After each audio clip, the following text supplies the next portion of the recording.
Кочани се подготвува за одбележување на една година од трагичниот настан кој се случи на 16 март минатата година во дискотеката Пулс.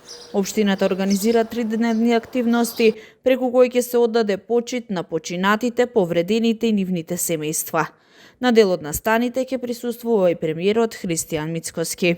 Во текот на тие денови, кога за жал се одбележува годишнината на овој ужасен настан, ќе има неколку настани на кои што ќе бидам присутен за разговор. Кочани стана приоритет на владата изминатата година, беа најавени низ за капитални проекти кои би требало да се реализираат во наредниот период.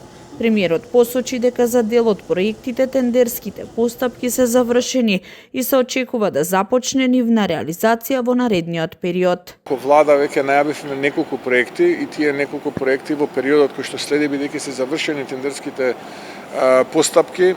Тука се мисли на линијата за водоснабдување, за мостот, за мислам дека влезот во градот од јужната страна, сето тоа е завршено и очекуваме со градоначалникот кој што беше пред некој ден на состанок кај мене да дојдеме во Кочани и да го формализираме сето тоа и да почнеме да ставиме камен темелник што се вели и да почнеме со реализација на тие проекти. Започнем тоа е проектирањето на делницата Кочани Виница Делчево, нешто кое што представува децениски проект за истокот и кој што е многу значаен како проект. Заедно со Европската комисија работиме на таргетирање на останатите проекти, така што сето тоа кое што сме го кажале, ние ќе го завршиме. Во Кочани ќе се изгради крст на кружниот тек на влезот во градот, како и патека на бесконечноста на локација кај стариот парк во чест на починатите од пожарот во Пулс.